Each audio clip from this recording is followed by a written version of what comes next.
Eu gostaria de abrir a Bíblia com você agora, no livro do Apocalipse, no capítulo 15. E eu convido a você também a abrir a sua Bíblia. Apocalipse, capítulo 15. E nós vamos ler a partir do verso 1.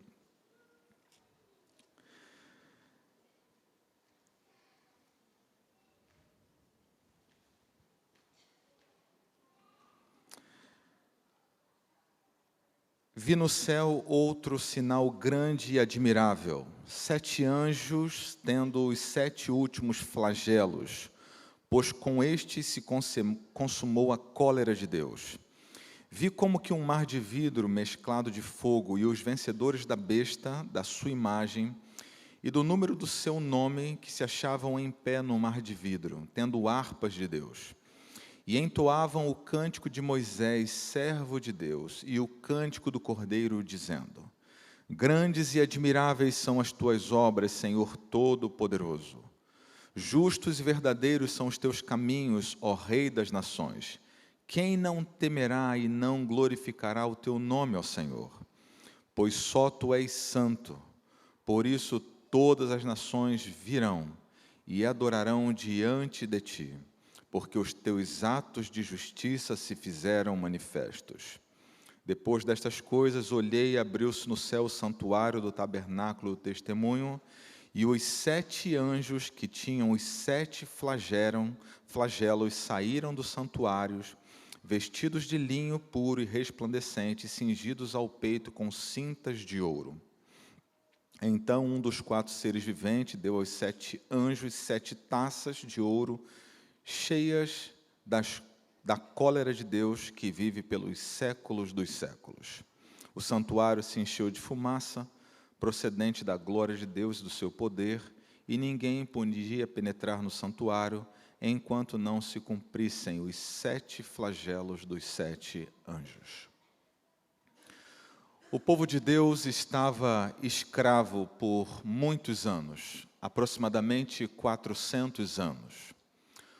O povo de Deus se multiplicava grandemente, fruto da promessa de Deus. Deus havia dito a Abraão: em ti serão benditas todas as nações da terra. Eu multiplicarei sobremodo a tua descendência, de modo que não a possais contar.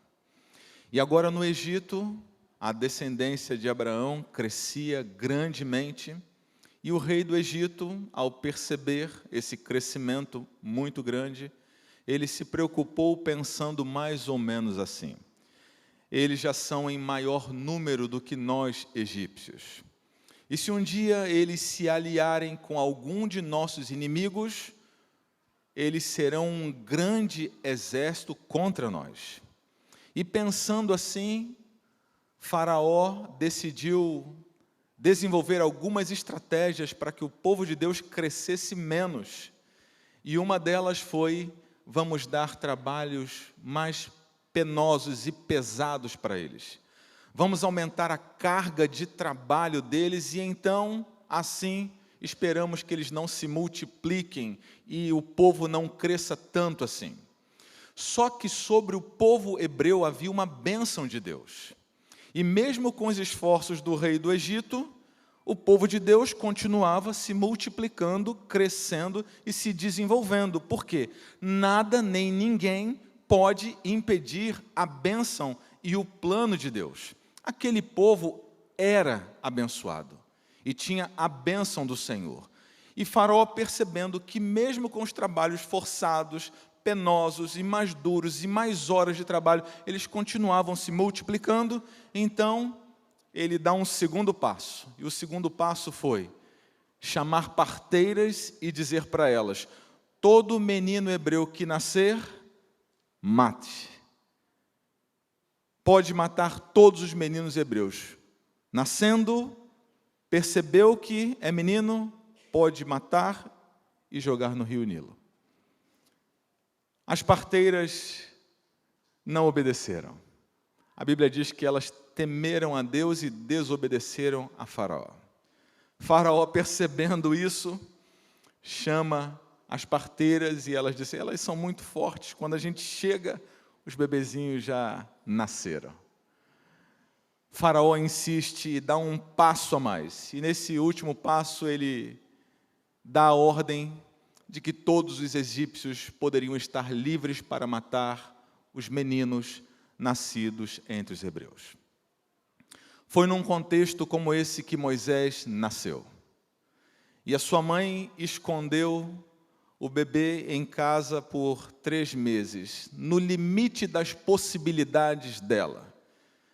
O bebezinho já chorava alto e já poderia ser percebido por alguém passando próximo de casa.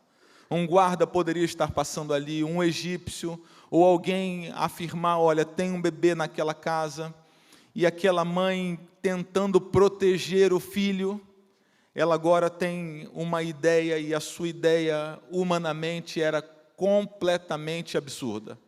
Pegar o bebê, colocar num cestinho, calafetar o cesto e colocar às margens do rio Nilo e deixar o bebê ali. Pense bem, como essa mãe poderia salvar essa criança assim? Quantos dias duraria aquele bebê ali? Como ela alimentaria aquela criança? Será que alguém não perceberia as idas e vindas dela para alimentar, para pegar a criança, para ver a criança, para cuidar da criança? Tinha tudo para dar errado esse plano. Não tinha como dar certo. Colocar logo no rio Nilo. E se viesse um animal e derrubasse aquele cesto?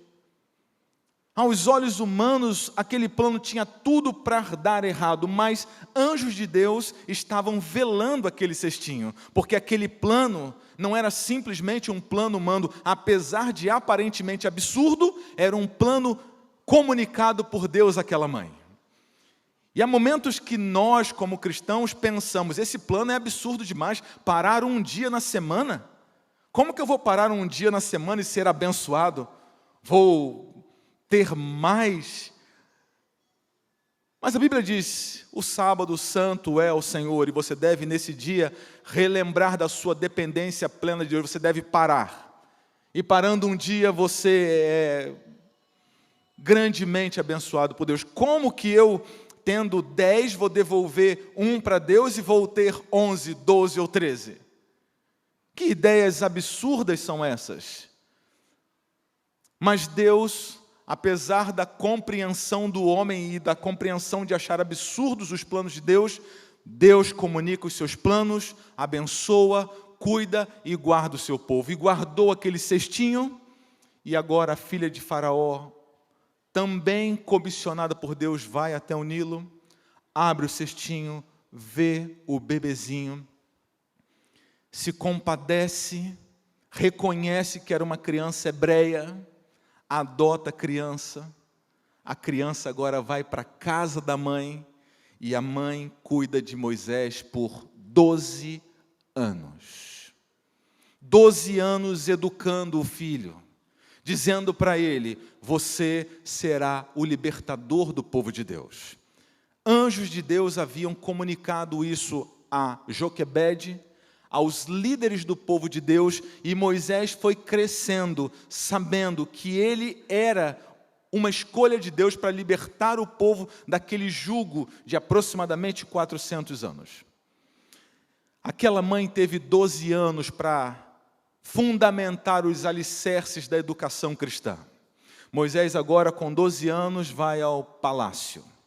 E chegando ali, o diabo, que já sabia também que Moisés era um homem escolhido de Deus, ele começa agora a trabalhar para que aquele jovem pudesse se desviar do plano.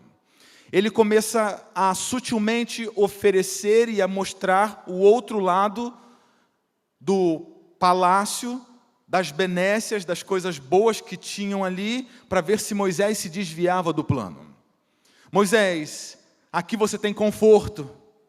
Moisés já era querido de Faraó, porque Moisés, sabendo que seria o libertador do povo, ele se esmerava muito na arte da guerra, ele manejava muito bem a espada, a lança, o escudo, e ele tinha habilidades muito expressivas. E Faraó, vendo a desenvoltura dele, pensou assim: esse será o sucessor do reino. E essa comunicação para ele era mais um atalho que o próprio inimigo estava colocando diante dele, dizendo assim: para que você vai se opor? Para que você vai se aliar com o povo hebreu, se aqui no palácio você pode ser o faraó e quem sabe aliviar os fardos do seu povo? Você não precisa voltar, você não precisa criar nenhum tipo de inimizade com os egípcios. Aliás, você tem até perspectivas, você pode ser o próprio faraó. Moisés era chamado de príncipe, você aqui é um príncipe. Você vai voltar para morar entre os hebreus, de trabalhos penosos, limitações financeiras múltiplas. Você tem poder aqui de influenciar. Quem sabe Deus não vai te usar ficando exatamente aqui no trono. Sabe alguns atalhos e algumas sugestões que o inimigo faz para a gente, para criar atalhos perigosos na nossa vida? Às vezes coisas até boas, uma graduação, às vezes o dinheiro, às vezes um relacionamento sem muito compromisso. Todas coisas que parecem até boas, mas podem ser atalhos perigosos, que podem te desviar e muito do plano de Deus. Moisés, fique aqui, não saia daqui, você é querido aqui, você é amado aqui, você tem perspectivas aqui, você pode crescer aqui. Mas Deus não queria Moisés como faraó, como príncipe do Egito. Moisés era um príncipe de Deus, e Moisés foi se desenvolvendo, ele foi alimentando na sua mente que era o libertador do povo. Ele não cedeu a essas investidas do inimigo, não trilhou estes atalhos, mas quando o diabo não consegue através de um atalho, ele passa para outra estratégia. E a estratégia foi Moisés já com 40 anos, o diabo sussurra aos ouvidos deles: e aí? Você é o libertador do povo e não faz nada? Está com 40 anos, chegou a hora, é hora de fazer alguma coisa. É hora de tomar alguma iniciativa. Você está aqui no palácio, no conforto, está tudo bem, mas o seu povo está sofrendo. Deus já disse para você que você é o libertador. E então, descruze os braços e faça alguma coisa. Ponha a mão na massa. E Moisés, então, vê um egípcio agredindo um hebreu. E dentro dessa sugestão de dar um passo à frente, de assumir nas suas mãos aquilo que ele pensava ser o melhor, Moisés agora mata o egípcio, enterra o egípcio, e talvez ele tenha pensado assim: começamos, agora começamos a rebelião. No outro dia, outra desavença entre dois hebreus. Moisés vai tentar harmonizar. E o hebreu olha para ele assim: quem te colocou como juiz sobre nós? Vai me matar como matou o egípcio ontem? Moisés foi descoberto. Faraó descobriu. E Moisés agora tem que fugir para o deserto. Nessa fuga, Moisés deve ter se perguntado assim: o que deu de errado, Deus? Não era para iniciar? 40 anos se passaram, estou no palácio desde os 12 anos, 28 anos. Deus, e agora? Como é que vai ser? Como que eu volto? Quando vamos dar o próximo passo? E agora, Senhor? Quais são as instruções? Porque eu tenho que voltar, tenho que fazer alguma coisa. Agora é a hora, eu estou no meu auge, na idade ideal, no momento ideal. As minhas habilidades estão no auge, Senhor. Qual é o próximo passo? Passou uma semana e Moisés esperando. 2 semanas, 3 semanas. E Moisés agora teve de encarar a dura realidade de ser um pastor de ovelhas num deserto, chutando pedras com um cajado na mão e só ouvindo o balido das ovelhas. Senhor, quando a gente volta? O que eu fiz de errado? Por que eu estou aqui? Para libertar o povo de Deus, Senhor, o que falta? Passaram-se anos, Moisés no deserto. Há lições que Deus só pode nos ensinar no deserto da aflição. Não que Ele não possa ensinar de outra forma, Ele pode. Mas alguns de nós temos um coração tão duro, somos tão resistentes e reticentes. Deus fala tantas vezes, Deus insiste tantas vezes, Deus se comunica de tantas formas, de maneiras, através de pessoas, da palavra de Deus, de programas, de músicas, de versos da Bíblia, de chamados de Deus, de apelos, de toque do Espírito Santo na vida. Você está ouvindo, seu coração estremece, você se emociona, você tem convicção, mas você resiste. Deus insiste, o Espírito de Deus fala mais forte, chacoalha a sua vida, permite algumas coisas acontecerem, mas você ainda resiste, e às vezes a única maneira que Deus tem para falar com alguns de nós é permitir que o sofrimento e a dureza de algumas coisas da vida acometam a nossa casa, o nosso lar, a nossa vida, a perda de um emprego, um acidente, uma doença, um filho com um vício grave. Aí, alguns de nós nos rendemos. Moisés precisava aprender lições de dependência. Moisés estava confiando demais nele. E Deus precisou deixá-lo 40 anos no deserto. Não foram 4 semanas, nem 1 ano, nem 6 meses. Porque a gente pensa assim, passaram-se 2 meses, Deus me abandonou. Passou 1 ano, onde está Deus? Até quando Deus?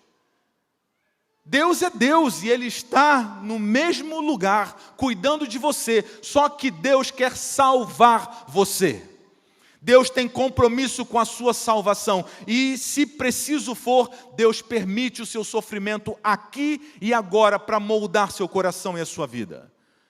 40 anos se passaram e Moisés já tinha até esquecido, até que um dia Deus aparece para ele e diz: Moisés, vamos ao Egito. E Moisés diz: como? Vamos ao Egito? Não, Senhor, não tem como. É hora de voltar ao Egito. Mas agora, estou velhinho, com 80 anos. Não dá. Não tenho mais nenhuma habilidade com a espada. Não sei manusear mais o escudo. Não sei mais falar o idioma egípcio. Não tenho fluência para falar. Agora é a hora, Moisés. Por que Deus faz assim? Quando a gente se sente bem, quando a gente acha que é a hora, quando a gente está no auge, Deus diz assim: não, espere. E quando a gente parece que não dá mais, não tem mais jeito, é impossível, sem solução, já não tenho mais força, aí Deus vem e te chama e diz: agora é a hora, vamos em frente. Deus tem que ensinar para a gente que a gente não é tudo isso que pensamos ser. Deus precisa furar algumas bolas que estão cheias demais. A gente se acha essencial demais à obra de Deus. Achamos-nos únicos, achamos-nos indispensáveis. E Deus quer dizer para a gente assim: meu filho, eu te amo, conto com você, você é único sim, mas dependa de mim. A minha obra avançará pelo poder de Deus, não pelo braço do homem. Moisés, nós libertaremos o povo não pelo seu braço, não pela espada, não pelo tamanho do exército, mas é pelo poder de Deus, Moisés. Você tem que aprender isso. A vitória no reino de Deus, ela é dada pelo Senhor. Moisés, vamos em frente. Mas eu não sei falar. Quem criou você, Moisés? Quem fez a sua boca? Sabe quando um médico te diz assim, olha, o laudo médico, a doença é essa. E a gente sai do consultório, às vezes, muito angustiado. Mas a gente esquece que Deus criou o seu corpo. Deus moldou o seu coração. Deus é o médico dos médicos. E às vezes a gente limita a Deus a um laudo escrito que é real. Mas Deus é maior. Deus pode todas as coisas. Às vezes a gente consegue limitar Deus às dificuldades de libertação de um vício, que são reais. Mas Deus, Ele é maior. Moisés, eu criei você. Eu criei a sua boca. Eu posso fazer você falar fluentemente. Moisés, vamos em frente. Mas Senhor, e Moisés hesitando, com medo. E Deus fala assim, ó, põe a mão no peito, ele põe. E aí Deus mostra para ele algumas coisas. Joga a sua vara, Moisés, e vira uma cobra. Pega ela, vira de novo a vara que estava nas mãos dele. Mas Senhor, eu estou com medo. Então vai e diga que o eu sou te mandou. Mas eles não vão acreditar, Senhor. Vai e diga que o eu sou mandou você. Eu e você, como cristãos, vamos em nome de Deus. E Deus não promete ficar explicando tudo para você, nem dando todos os pormenores de como vai acontecer, mas Deus se propõe a ir com você e a vencer as batalhas e dificuldades com você. Amém? Moisés, depois de muito hesitar, ele vai. Chega no Egito, e eu posso imaginar o povo olhando para ele, um velhinho com um cajado na mão, libertador. Esse? Como? Primeira praga, segunda, terceira, quarta, quinta. Faraó resistindo. Sexta, sétima, oitava, nona praga. Até que chegamos à 10ª praga. Na 10ª praga, os filhos de Deus também precisaram pintar os umbrais da casa, com o sangue do cordeiro pascal. Nessa praga, há uma comunicação de Deus dizendo assim, você é da igreja? Você já é um cristão? Você tem 20 anos de igreja? Já leu a Bíblia 8 vezes, é isso? Você é um hebreu? É já um cristão? Ok. Pinte os umbrais da sua casa e confie no sangue derramado na cruz do Calvário. Porque esse seu background todo não resolve a sua experiência cristã de salvação com Deus. Porque o anjo vai passar. E se o anjo não encontrar os umbrais pintados, você pode ter distribuído alimentos, você pode ter muitos anos de casa, você pode ter lido a Bíblia 10 vezes, mas se você não pintar os umbrais da casa, você será morto, o seu primogênito, todos os primogênitos da sua casa serão mortos iguais aos egípcios. Uma verdade, nós precisamos confiar a nossa salvação inteiramente nos méritos de Jesus. Amém? Só Ele pode salvar. Só Ele pode oferecer essa graciosidade, essa bênção para a nossa vida. Os nossos anos e experiências são importantes, mas desde que estejam pintados pelo sangue da graça, da misericórdia e da bondade de Cristo para a nossa salvação. O anjo da morte passa. Os primogênitos egípcios morrem.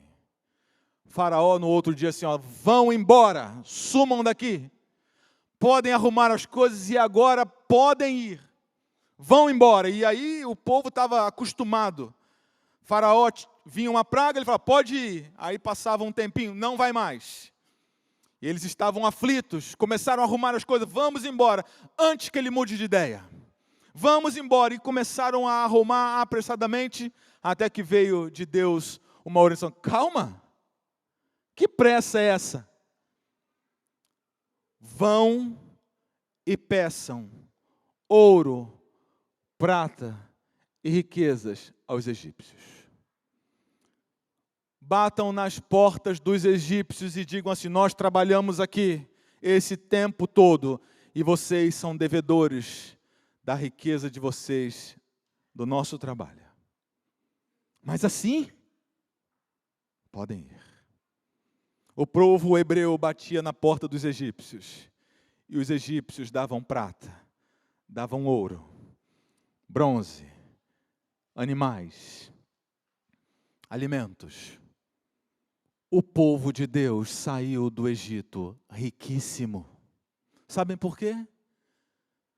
Minha é a prata, meu é o ouro, diz o Senhor dos Exércitos. Você precisa saber e reconhecer que Deus é soberano sobre esse mundo e de maneira miraculosa agora Deus fala: vão e peçam. E aí os egípcios simplesmente dão.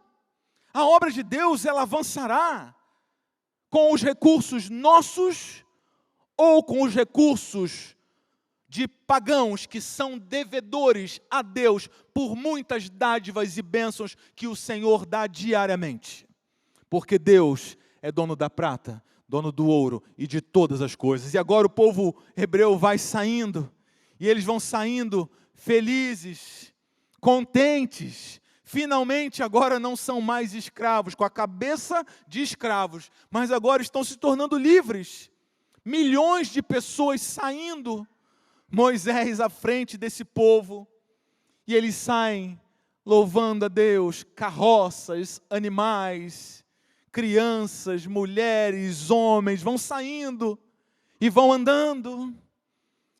Deus os encaminhou por uma rota mais longa, rota norte, mas agora Deus os manda pela rota do sul. Praias de um lado, rochedos do outro lado. E eles iam andando e olhando de um lado mar e de outro lado rochas. Caminhando, louvando a Deus, mas a cabeça ainda de escravos e sem muita confiança em Deus. Até que num momento, depois de passado algum tempo, alguém diz assim: e se os egípcios vierem atrás de nós? E se os egípcios vierem com suas bigas, guardas, com seu exército? Para onde nós vamos? Rocha de um lado, mar do outro lado. Não tem para onde ir. Para onde nós vamos? Mas eles não vão vir. Mas e se vierem? Se os egípcios vierem, para onde nós vamos? E realmente, os egípcios começaram a sair do Egito. Porque alguns líderes espirituais egípcios disseram assim: tudo que aconteceu aqui foi superstição. Essa morte, inclusive, dos primogênitos, isso não veio de Deus. Há algumas coisas que estão acontecendo, que estão visíveis aos nossos olhos, estão bem escancaradas diante de nós. Nós só precisamos aceitar e reconhecer que é a bênção de Deus, é o cuidado de Deus e a proteção de Deus. Não é coincidência, não são superstições. É Deus cuidando, é Deus protegendo, é Deus amparando, é Deus dando, é Deus enviando alguém, é Deus abrindo uma porta de emprego. É preciso discernir espiritualmente essas dádivas e cuidados do Senhor. Eles discerniram que não era a mão de Deus, como alguns de nós pensamos que não tem nada a ver com Deus. Sermão de hoje, coincidência, não tem nada a ver com minha necessidade. Vim à igreja hoje, coincidência. Você não veio por coincidência aqui. As músicas que foram cantadas não são coincidência, são providência de Deus para falar com alguns corações feridos, cansados e machucados, que precisam de paz, de conforto e de esperança. Saíram do Egito. O povo de Deus tinha uma nuvem, coluna de nuvem que dava sombra para eles durante o dia. E à noite, esta mesma nuvem se tornava uma coluna de fogo. Esta nuvem era a própria presença de anjos de Deus guardando aquele povo hebreu. Mas eles, ao visualizarem de longe, reluzindo as couraças do exército egípcio, alguém viu de longe aquele movimento de poeira reluzente, gritaram assim: os egípcios estão vindo. E quando se percebeu que os egípcios de fato estavam vindo, o povo começa a entrar num murmúrio, numa reclamação, numa excitação de desconfiança, de medo. Moisés, por que você nos tirou do egípcio? Nós não pedimos para sair, nós estávamos bem lá, nós poderíamos estar lá agora. Para onde nós vamos? Rocha de um lado, mar do outro. O que vai ser de nós? Como vai ser, Moisés? E agora? Como nós vamos escapar? É melhor a gente se entregar. E aí começou agora essa discussão entre o povo, um medo, um pessimismo. Se esqueceram de Deus, se esqueceram do cuidado, da proteção, do livramento de Deus. Se esqueceram da coluna de nuvem, se esqueceram da coluna de fogo à noite, do provimento de Deus de dar ouro e prata, se esqueceram de tudo, desconfiaram de Deus e queriam voltar atrás. Moisés agora está naquele meio e também com medo, e agora Moisés vai orar para Deus.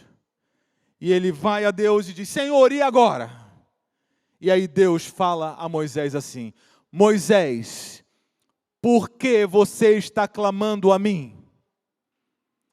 Diga ao povo que marche, continue. Deus estava dizendo assim: parem de reclamar. Será que vocês não veem todo o cuidado, toda a proteção que diariamente eu dispenso para vocês? Por que vocês estão com tanto medo do exército egípcio? O que tem amedrontado a sua vida, meu irmão, minha irmã? É o patrão? É não ter condições de educar os seus filhos? É de não conseguir a libertação de um vício? O que você julga tão impossível para Deus assim? É você conseguir restaurar o seu relacionamento, seu com seu esposo ou com a sua esposa? O que seria difícil demais para Deus? O que lhe imporia tanto medo, tanta murmuração, tanto questionamento? Os egípcios estavam vindo, e eles vinham tão rápido, que parecia que os egípcios iam chegar, destruir tudo e todos, aprisionar um grande grupo, voltar para o Egito e pronto. Parecia que não tinha jeito. Quando Moisés ouve a voz de Deus, e Deus dizendo: filho, avance, você sabe o que tem que fazer. Estende a tua mão, o cajado, o mar vai se abrir e começa a andar. Vai adiante. Continue confiando, Moisés. E Moisés estende o bordão, entra na água e começa a caminhar na água. Não tinha mar aberto.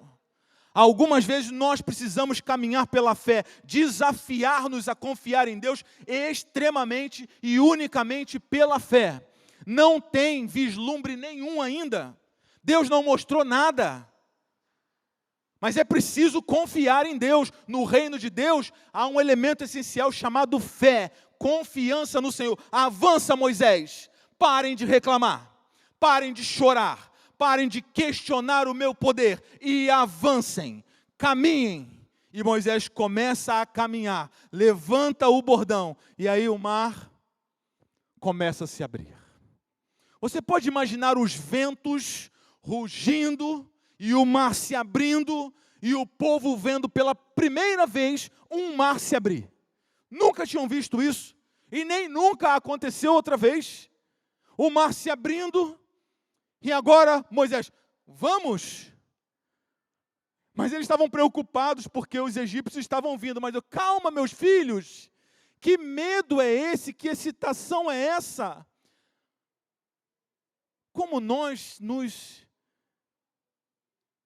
temos medo, como nós nos afligimos com coisas tão pequenas, mesmo sabendo que Deus pode resolver e Deus pode dar solução aos problemas diários da nossa vida. A nuvem foi para o final do povo de Deus e produzia luz para os hebreus e escuridão para os egípcios. Os egípcios tiveram que parar. Pararam, não avançaram mais. E o povo de Deus foi atravessando o mar, atravessando, até que chegaram do outro lado. Os egípcios viram o mar aberto, nem se aperceberam de que era um mar aberto. Era tão estranho ter um mar aberto, mas eles estavam tão cegos, correndo atrás, brigando com Deus, lutando com Deus, que eles entraram no meio do mar aberto. Há pessoas, alguns de nós estamos lutando contra Deus, mas não estamos percebendo, porque estamos cegados. Diante de nós, circunstâncias completamente adversas, difíceis, nunca vistas, ou Deus se mostrando claramente, mas a gente não percebe. Estamos numa luta tão desenfreada que avançamos para o fundo do poço, para um precipício, pensando que é a melhor coisa da vida. Alguns saem da igreja nessa esperança. Estou indo para o melhor da minha vida. Esse é o plano, mas estão caminhando na direção oposta e lutando e resistindo ao próprio Deus. Entraram, só que quando eles entraram, as rodas das bigas faraônicas começaram a atolar. Não andavam, não progrediam, sabem por quê? O progresso e algumas prosperidades em todos os ramos da vida provém do Senhor. Não é da minha habilidade apenas, não são apenas os meus esforços, nem os recursos que eu tenho. Eles entraram, não conseguiam andar. Quando eles perceberam que não andava, que estavam atolados, e reconheceram que era a mão pesada de Deus sobre eles, eles tentaram voltar. Vamos voltar, porque inegavelmente as coisas não estão andando, não estão progredindo, e a gente não consegue avançar, porque nós estamos lutando contra Deus. Se você está lutando contra Deus, por mais força e esforço que você faça, você não triunfará. Se Deus está pedindo o seu coração, se Jesus está batendo a porta da sua vida hoje, se você tem ouvido o toque do Espírito Santo, não é hora de resistir mais. É hora de você entregar a sua vida, mudar de vida. É hora de você voltar atrás. É hora de você arrumar algumas coisas. Mas não resista, nem lute contra o poder de Deus. O povo hebreu estava do outro lado. Moisés, estende o bordão. Moisés estende o bordão. E Deus diz: vocês têm tanto medo dos egípcios, vocês confiam tanto no poder egípcio, que eu vou acabar com o exército egípcio diante dos vossos olhos, para vocês reconhecerem que no céu há um Deus e que eu cuido de vocês todos os dias. O mar se fechou, os egípcios boiaram, e o povo de Deus do outro lado, assistindo aquela cena, boquiabertos, reconhecendo o poder de Deus. E aí, lá no Êxodo, no livro de Êxodo, aí agora o povo canta um cântico. Que cântico era esse? O povo, sempre que batalhava e vencia, o povo cantava. cantava para agradecer a Deus. Senhor, Tu és poderoso, Tu és o nosso libertador, o grande Senhor, vencedor de batalhas, o Senhor dos exércitos. O povo cantava para agradecer a Deus. Era como uma oração. Louvado seja Deus. E agora? Os egípcios boiando, mortos, e o povo então agora canta o que a Bíblia chama de Cântico de Moisés. Cantando porque reconhecem o livramento de Deus. Só que, no livro do Apocalipse, o texto que nós lemos em Apocalipse 15, os remidos, os salvos, são chamados a cantar antes do derramamento das 7 últimas pragas, antes da batalha final, antes do Armagedon, porque Deus está chamando o seu povo a cantar antes do final da batalha. Deus está chamando você hoje a cantar, crente nos últimos dias da história deste mundo, porque Ele está dizendo assim: a vitória é certa. Não precisa se preocupar, porque a vitória é certa. Nós venceremos no final. O bem vence o mal. Os remidos triunfarão no Senhor. Então você pode cantar o cântico de Moisés e triunfar na certeza de que Deus vencerá. Será que eu estou falando para você que está enfrentando algum dilema muito grande na sua vida? Alguma perda irreparável?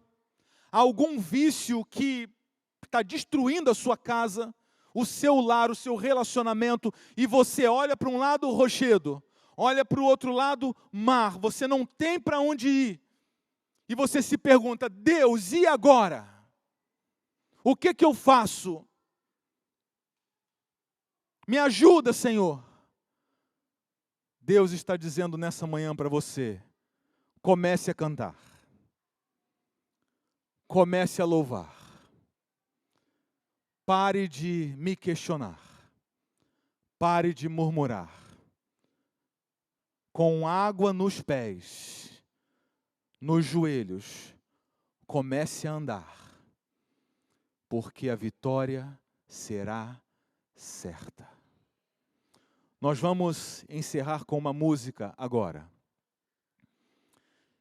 E nós vamos cantar essa música, e se você tem algo a vencer com Deus, algo que tem incomodado a você, ou a sua casa, ou a sua vida, ou algo que parece impossível, enquanto você e eu estivermos cantando, eu quero convidar você a dar um passo à frente, e ao final nós vamos entregar esse pedido, esse problema, essa angústia ao Senhor e dizer: Deus, nós estamos cantando, porque nós confiamos que a vitória é certa. Pode colocar a música, por favor. Assentado como você está. Talvez você nunca tenha ouvido essa música, mas a letra, ela diz muito sobre essa confiança de que a vitória, ela vem do Senhor e a vitória é certa. Aliás, vamos nos colocar em pé, por favor.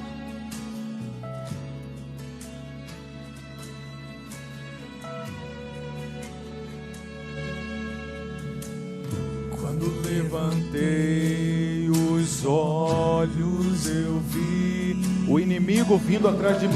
O inimigo vindo atrás de mim. Logo eu temi.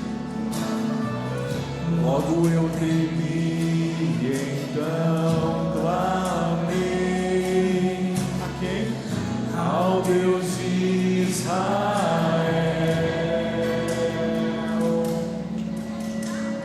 Quando levantei os olhos, eu vi o inimigo vindo atrás de mim.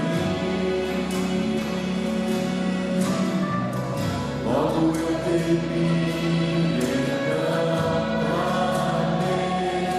Ao único Deus, ao Deus de Israel. olha o que Deus diz. Marche, estenda a mão e o mar atravesse. Eu sou o Senhor, ouvi suas preces. Eu abrirei caminho onde é impossível, no meio das águas. Tu passarás, meu filho. Venha com a sua petição a Deus, porque a vitória será certa em nome do Senhor. Em silêncio vejas o que farei. Hoje é dia de libertação.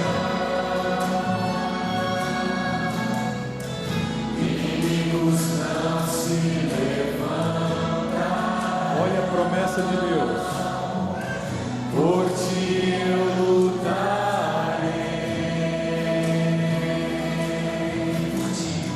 Por ti eu lutarei.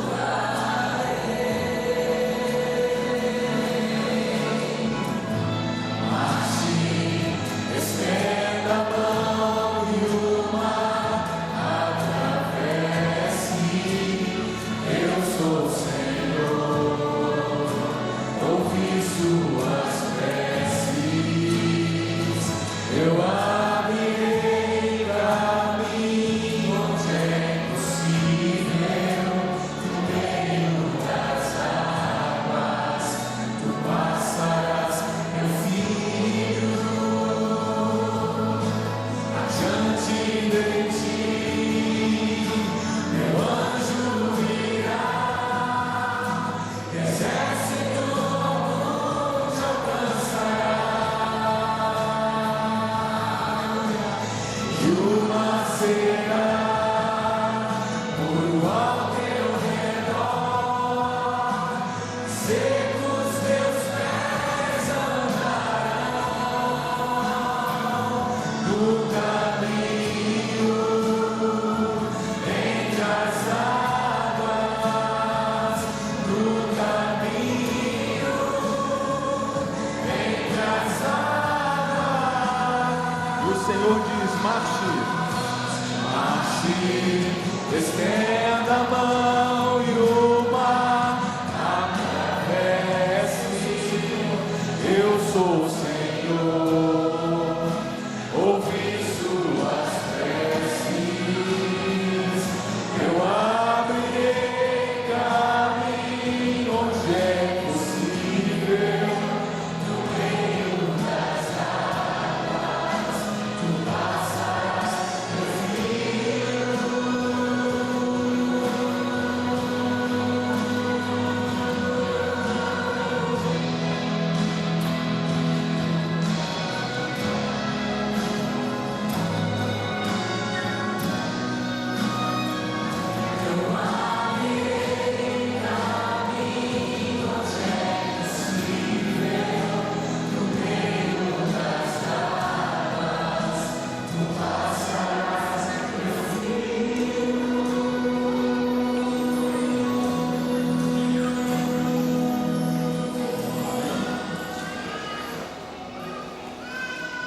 Não há nada impossível para Deus.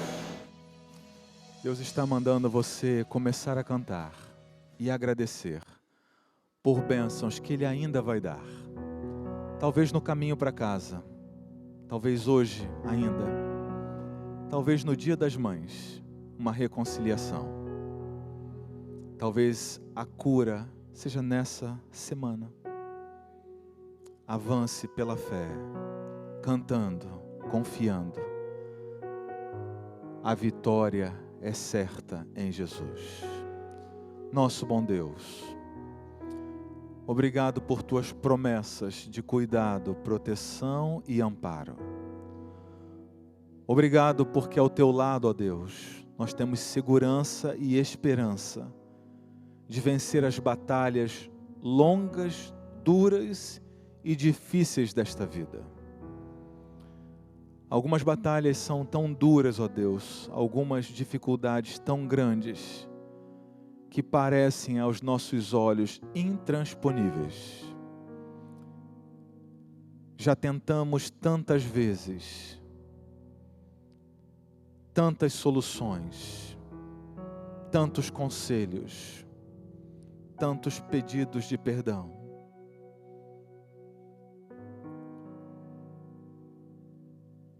É difícil, ó Deus, até mesmo acreditar que é possível mudar de uma hora para outra.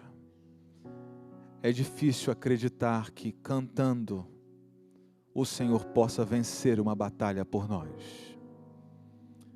As muralhas de Jericó caíram, ó Deus, com gritos e cânticos, toques de trombetas. Que essa música cantada, esse passo dado à frente, ó Deus, que parece somente simbólico, seja o elo da graça, da fé, para o Senhor atender, ó Deus, aos pedidos que vão no íntimo do coração dos teus filhos. Nós queremos pedir ajuda para acreditar, para sair louvando para casa. Cura, libertação dos vícios, amor nos lares, saúde, emprego, provimento. E essas bênçãos eu lhe peço em nome do Pai, do Filho e do Espírito Santo. Amém, Senhor.